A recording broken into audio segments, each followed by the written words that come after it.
Hey guys, welcome back to We Watch Movie. I'm Mike, he's Jay. I said, God damn! A Star Wars story.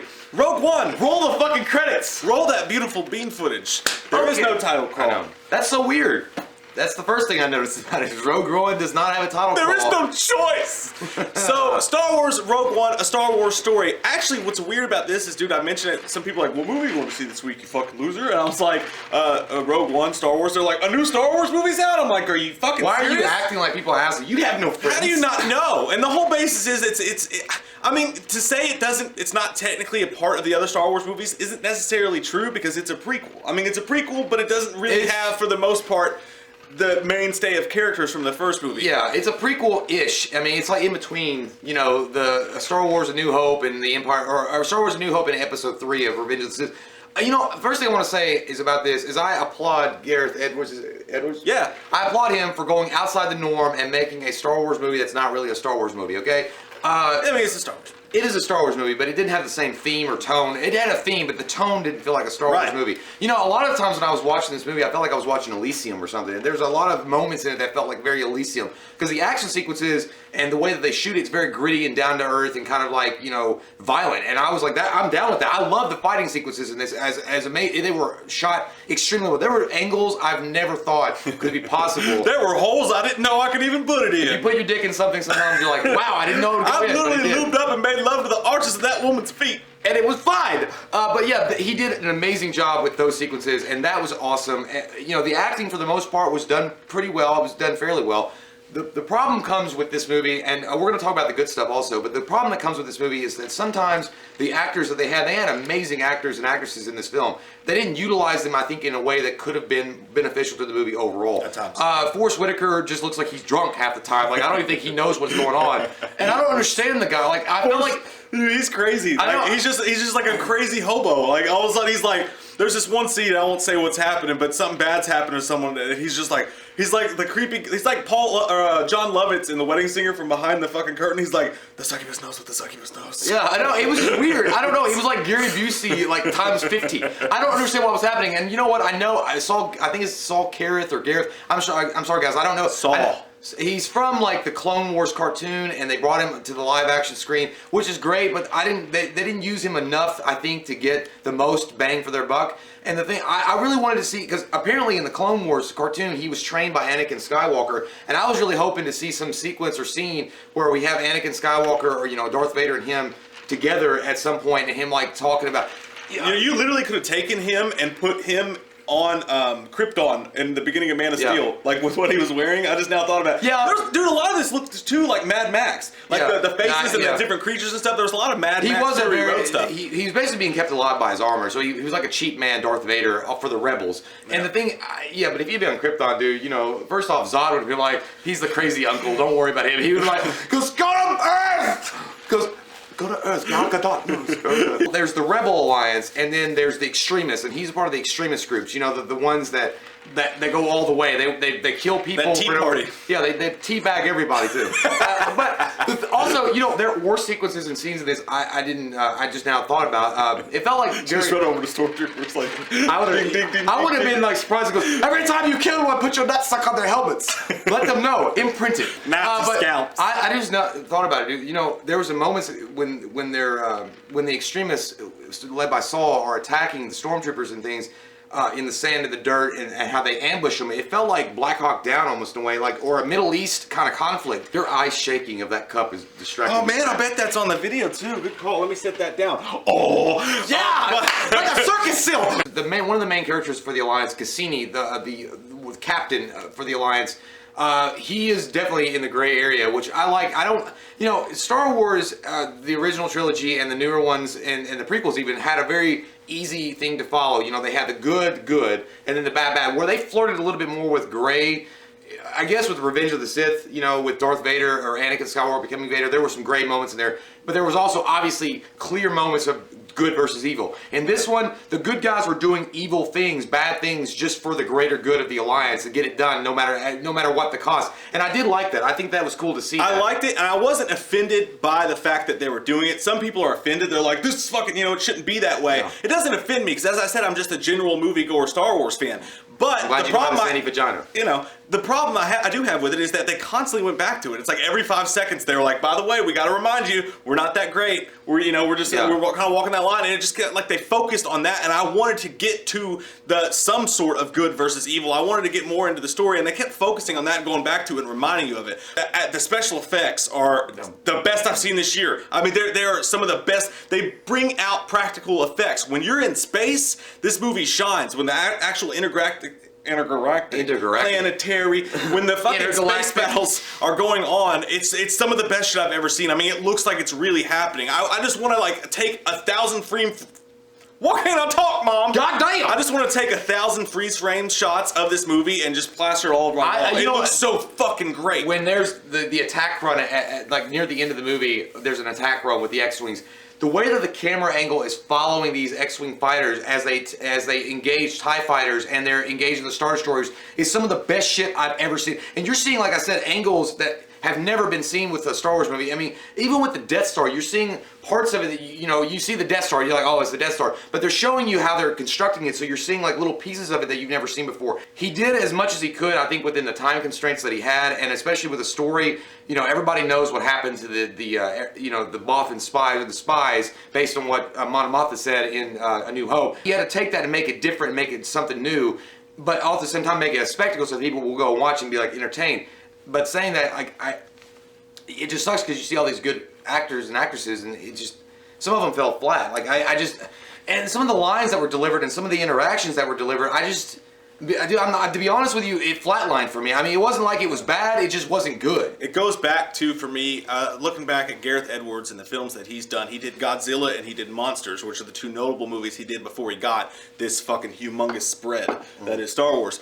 But when you look back, before he got this, you go back and look at the other two movies that he did, and the main theme with those movies is they looked amazing, they had really cool stuff in them, but Godzilla and Monsters both, I never found a character in those two movies, and you're talking Aaron Taylor Johnson, Bryan Cranston, I never felt a character in any of those movies that I really loved, that was super charismatic, that I really enjoyed or got into the emotion behind. I think Gareth Edwards, as great as he is as a filmmaker, has a problem when it comes to his characters of making you really truly care about him. The only person I really truly cared about in this movie, amidst all the badass stuff happening in it, was Mads Mikkelsen's character. And I won't go into why, because that's spoiler territory, but when he has a speech at some point in the movie, and for the first time, the tick moved in my heart. You know what I'm saying? I really cared. You didn't get the that rest of it, a tick can kill you. The rest of it was just like, oh, the Alliance, some of them are good, some of us are bad, versus the evil stormtroopers, and people are going to die. But his character was all that's the only thing that just registered with me. And the main girl, I thought she was good, she was serviceable.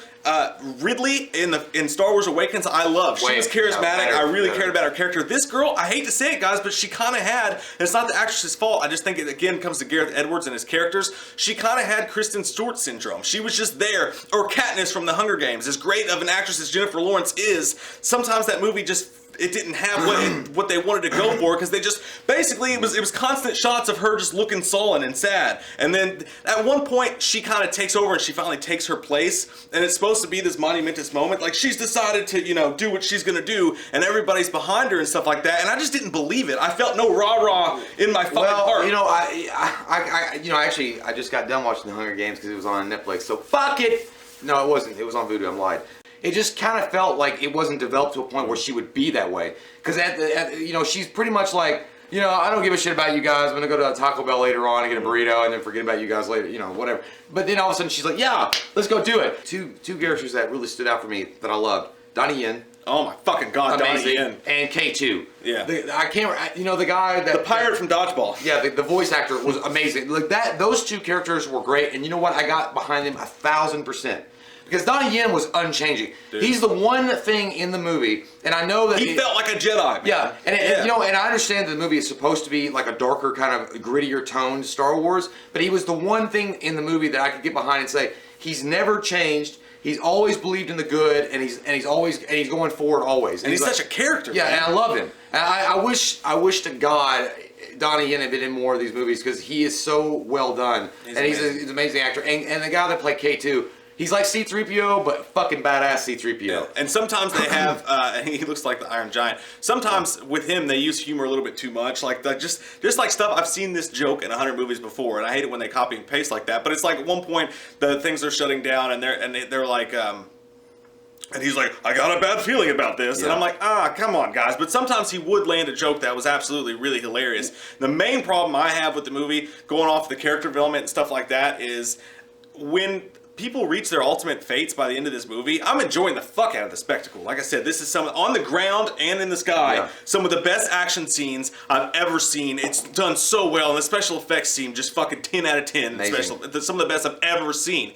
But you're watching that, and then you go back to the fate of all these characters you've been watching for 2 hours and 17 minutes, and when they reach their ultimate fate, I didn't have a single, going back to that emotional register, like, I just didn't have a single feeling. Like, I was just like, oh, okay, that happened. I kind of felt like, though, maybe that's a spoiler. Yeah. I should have said it. But there, yeah, you're right. Okay, so, yeah, at the end, there minus a couple of characters, I didn't have the emotional impact that I felt like I should. Like, when Darth Vader shows up, he shows up, but then when he shows up, he shows the fuck up. He brings the dick. He brought that monster drink. He goes straight up Halloween 6. It was badass. I mean, seriously, like,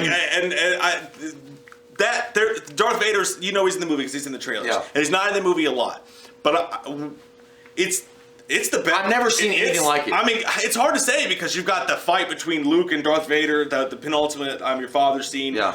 But as far as pure Vader badassedness goes, Never seen it like that. And you're talking about a character who was so menacing and such a great villain at one time that now I have some Cheez-Its in the cupboard and he's on the Cheez-Its. Like, he's not scary anymore. He's not this figure anymore. This one was. This one scene that they do with him will completely reinstall the fucking badassness of Darth Vader. I mean, Dude, it's the best. It's maybe it's the coolest. I'll say it's the coolest Darth Vader scene of all time. And it just takes the whole movie up a notch. It's toward the end, but when I saw that on that day, my lightsaber got a little brighter. It was amazing. You mean your dick got a little harder? Yeah, but I wouldn't. We say dick all the time, so I wouldn't use something different.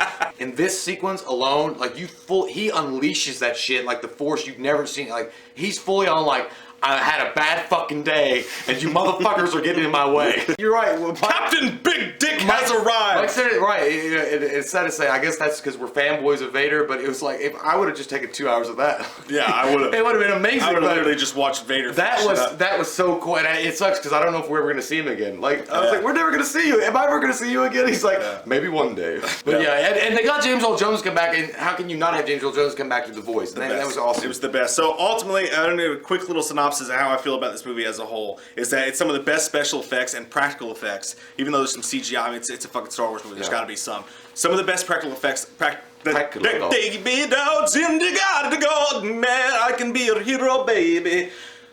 Some of the best, some of the absolute best special effects I've ever seen in my life. They took Star Wars and made it literally look like it was happening on my fucking lawn. It's amazing what they did with the special effects. Character, there's a couple characters, mainly Mads Mikkelsen, who I really cared about, and the leads, they got the God, dude, fuck! You need to fucking stop drinking. The leads got the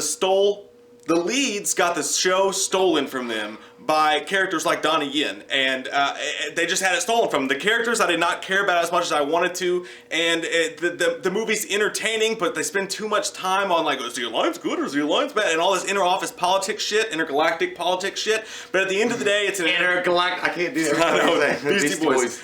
Drop. But at the end of the day, it's an entertaining as fuck movie. They did what they needed to do, considering that Force Awakens was so amazing, but it was also so kind of almost, I don't want to say PC, but it was mainstream as fuck. Yeah. But it was great. It's what Star Wars needed at that moment. Now we needed to take Star Wars into a different territory, tell a little bit of a new story, ground it, make it a little bit more gritty, realistic, and tell sort of a new story, even though it goes back to the old. And they managed to do that successfully. So it's an 8 out of 10 for me. I'm gonna give it an 8.0, and the reason why I'm gonna give it an 8.0, I love the movie overall. I thought the visuals were amazing. I think that the way that Gareth weaved in as much as he could and worked in the special effects with the character development, it wasn't as well as I wanted it to be done, but he did the best he could. And again, I love the spectacle. I thought that like you said, the special effects were amazing, but it is a movie that the secondary characters outshine the main characters, and it happens sometimes, even if you don't mean it to. It just means that those actors were so dedicated to that role, maybe, and they were fleshed out in a way that was so well done that they're able to take that, utilize it, and make it something amazing and memorable on screen. Vader is amazing. Vader bumped this movie up 1.5 points for me. Just that sequence alone was that cool.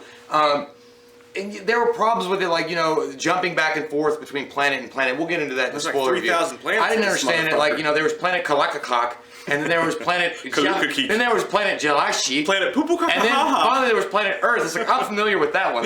But, you know, there were so many planets, like, it was hard for me to keep up with all the planets because he was jumping back and forth so much. And again, there's so much to tell. I know he, like, you know, I watched this movie and I could see that a director had a story to tell, and he really wanted to tell an awesome story. But he had so much stuff that he was trying to do at once that I think that sometimes in the shuffle, some things got lost in translation. And that's not his fault. I understand that it's so hard to fucking do this because, again, people know the ending to this movie, and that's what everybody's talking about. They already know what's going to happen. Like, so he has to do that and reinvent it and make it different and make it cool and make it the characters that you care about. He did his best, and for the most part, I cared about a couple of them. I didn't care about all of them. And the alliance itself, I thought, you know, whatever. I didn't. It was cool to see the more inner workings behind the scenes stuff, but what the alliance thought about the Empire, but. Ultimately I didn't really need it. But I'm gonna say this also, Rogue One, I appreciate the fuck for him doing this. He goes so outside the norm of what a normal Star Wars movie is. I appreciate the shit out of that because it's not been done before. And even with The Force Awakens, and everybody loves J.J. Abrams for it, and I love the movie itself, but that movie, as great as it was and as amazing as it was, it is a retread of something that they did in A New Hope. Mm-hmm. You know, he kept in the same formula as Star Wars, and it's fine because that's what we wanted. We didn't want to go Lucas CG extreme, but this guy at least takes it and goes somewhere else with it, and I like that. So yeah, I like that. And if I had to put one Rotten Tomatoes blurb up, this movie would be it's a semi-gritty, very well made mechanical action movie. Yeah, I mean, and that's what it is. There's not really a lot of heart and emotion, but it's a well made mechanical action movie with amazing special effects. Comment down below. Yeah, there you go. Complete. Jay, give him a question. I don't have one. What? Give him a question, man. Okay. Ooh, no, I got one. I just came up with one. Well, fuck it. Did you have one? No. Okay. What is your favorite moment?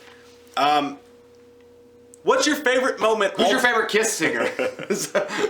What's your favorite all-time Darth Vader moment? Okay. The entire series. Comment down below. Let us know. If it's this one, just to save spoilers, just say... This one, yeah. You'll know. Yeah. So comment down below, let us know. We love your fucking faces. We'll have a spoiler review up, and if you're new to the channel, click that subscribe button and get some goddamn wham up in ya, so you can get it. So you can get it. Get off the camera, dick.